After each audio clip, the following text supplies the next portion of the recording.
Good evening, everyone. We do thank you for sticking with us tonight. I'm Chris Thomas. I'm Laura Painter. It's the start of a busy night for firefighters as they face another round of extreme winds. The anticipated winds, combined with low humidities and low fuel moistures, will keep the fire threat in all of Los Angeles County critical. Those high winds are expected to reach up to 70 miles per hour starting tomorrow and into Wednesday. Those new red flag warnings are in place for much of LA and Ventura County, and these conditions could sadly expand the wildfire still burning across the area. At least 24 people have died and more than a dozen are still missing. The Palisades fire has burned more than 23,000 acres, destroying nearly 5,000 structures. And the Eaton fire has burned more than 14,000 acres and destroyed more than 7,000 structures. President Biden is promising full federal support. I'm continuing to direct the federal government to do everything possible, everything it possibly can to help California. Officials say strike teams are pre-positioned across high-risk areas ready to respond, but with new red flag warnings and the grounding of firefighting aircraft because of dangerous winds, the days ahead will be a challenge. Nearly 40 members of the Sacramento area search and rescue team were deployed to help in Southern California. Sacramento Fire says these highly specialized individuals and canines will work tirelessly to search for victims.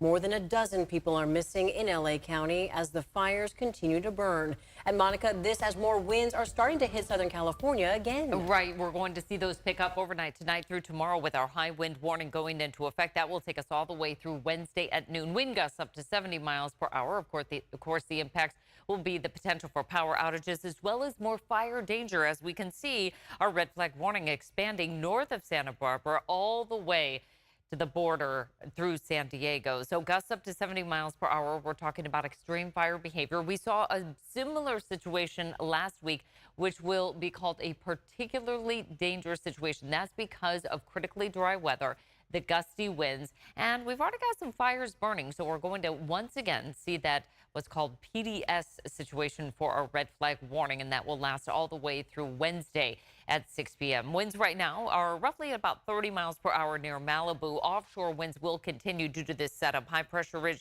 over the west and our low settling into the Great Basin. Today we saw some wind gusts upwards of 30 to 35 miles per hour locally. They've since calmed, and that's going to bring us into a very cool night ahead. Lows will be dropping down into the 30s.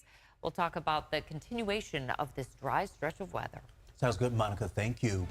Governor Gavin Newsom announced he's expanding the scope of his special legislative session to, quote, Trump-proof the state to now include wildfire response and recovery. He's asking lawmakers to shore up $2.5 billion in funding for LA to support recovery, cleaning, preparedness, and reopening schools.